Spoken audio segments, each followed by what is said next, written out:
You're watching Newsview with Lee Sullivan. I go in there. Welcome back. It's Newsview, visiting with Ron Hart, syndicated columnist, author, and Fox Newsview contributor. Going through the litany, we got Blumenthal, who is a Democrat who was in the war but wasn't in the war actually, and then Souter, or Souter, depending on, we've had that discussion. We're going to call him Souter for the purposes of this show. Is staffing the staff, as it were. Yeah. And he's a Republican, Yeah. and he's a conservative, which is why apparently he's doing her in the state park. Exactly. Well, in fairness, it's, the Republicans have been pretty straightforward here. They've always been for drilling in the parks. That's right. I forgot about that. There should be no dishonesty Bill on here. the floor. Yeah. In Blumenthal, in fairness to Blumenthal, he did shoot himself in the foot, so he may have been in the war. We're not entirely sure about that. Self-inflicted gunshot wound. Self-inflicted wound, but there's enough hypocrisy to go around. Yes, sir. Amen, brother. It's pretty fair. Yeah. In the parks, drill, baby, drill. The reason I'm a libertarian, and it's more of a philosophical endeavor than anything else. But mostly, I just got fed up with both parties. I've been a Republican most of my life, but after a while, I looked around, and there's really not a big difference in the two. They have the same fallibilities. They have the same things. They just go about explaining it. What about independent? What is that? I mean, why not that? Why libertarian? Well, libertarian is a philosophy of why, minimal government, minimal intrusion. The philosophy is we don't need all this government. You empower the individual to have the rights and also the responsibilities of their actions. And the Democrats want to say, it's not your fault, it's someone else's fault. You have no We're going to take on the blame. responsibility. And the GOP kind of does that to a lesser degree, but the libertarians basically say, smoke all the crack you want, but don't expect me to pay for your rehab. Right. And don't expect me not to shoot you when you steal my lawnmower. Right. So all we believe is those are both good things. Exactly. I mean, do what you want to do. I might be one of those guys. someday on pop them with the Toro. I agree. I mean, there's very minimal things you need to do in government, and we try to do too much. We overreach, and we proved with the Gulf oil spill, we can't do things. The government can't do things. They pretend they can do things. In reality, they cannot do things. So the private sector has a great way of producing the best people for the best job and the best goods at the lowest price. And government is just intrusive and divisive. So Ron Hart, when we come back, we're going to talk about Eliot Spitzer, the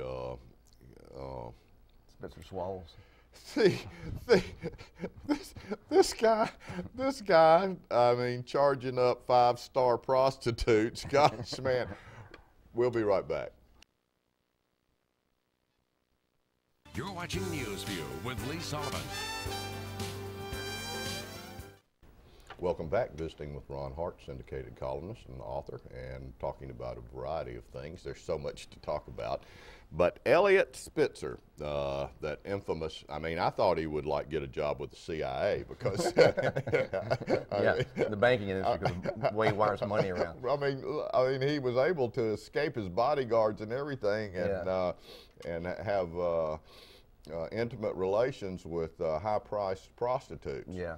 And he's got his own show on CNN. No, what's happened to me? Where are you? You got to find some hookers. Here's a guy that it's kind of an ironic twist. All of a sudden now he's got an hour-long show, so all of a sudden now CNN's paying him by the hour. So it's, he's spent more money. I mean, this guy's unbelievable. Really? He'll reconstruct history at some point in time. He'll say, look, looking back on it, I was the only guy that provided high price pay for women in New York. Stimulus. Exactly, he's paying stimulus. So, I mean, he was as bad. He probably was the prototypical bad guy. I mean, he was really ruthless in terms of the people he indicted and went after. He was all about Eliot Spitzer. It wasn't about the crime. It was about his persona. He was cheered on by the liberal media in New York. He was, what's wrong with government? I think he maybe took one person to court. He'd make an announcement. Lee Sullivan, fondled a kid in the elevator, and then you lawyer up, you can't say anything, and then he goes away and it sits in his office for a year and a half. They drop the charges, but he had his little thing. So that's how he did things. I mean, or he'd bring you to the table and say, okay, what will you plead to, just to save your legal costs.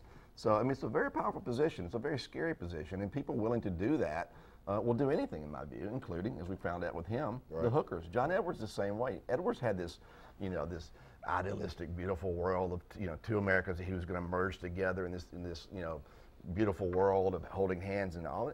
Edwards was a fake from the beginning. He was a big, plaintiff's lawyer that made money off of very dubious cases, and he was a very bad guy, and it got proven out to be at the end.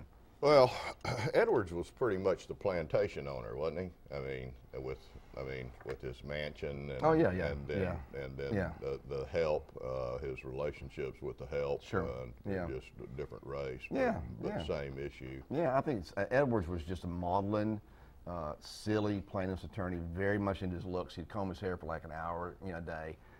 He said it when it happened. He goes like, so this has really troubled me. He does the Tiger Woods. He goes, this has really troubled me. I can hardly look myself in the mirror, and I'm thinking, well, that'll save you an hour a day. Probably do it all day long anyway. So, I mean, he was the bad guy. And think about this for a second. Let's remind America, he was John Kerry's vice presidential running mate. Absolutely. He could have been in the White House. And this is how close we are to turmoil with these people. Would have had a little Clinton deja vu there, wouldn't we? Exactly. Having said that, he may be better than Biden. Plug. And I'm not plugs. You like to call it plugs, don't you? I like Biden. I mean, at least, the only person you can make fun of in the White House and not look like a racist is Biden. So he's getting all the heat but he's just a political hack. Yeah, he gets out there and earns it, though. Yeah, he earns his reputation. He does indeed. But Biden is and Pelosi, and it's just like it's the Three Stooges. I mean, between Obama, Pelosi, and Biden, I mean, you can't get a reasonable train of thought out of any of them that's logical. They're just all political. They're all smiles for the camera. They're all trying to win this election by buying votes. They got the Treasury. They got the checkbook for another year or two.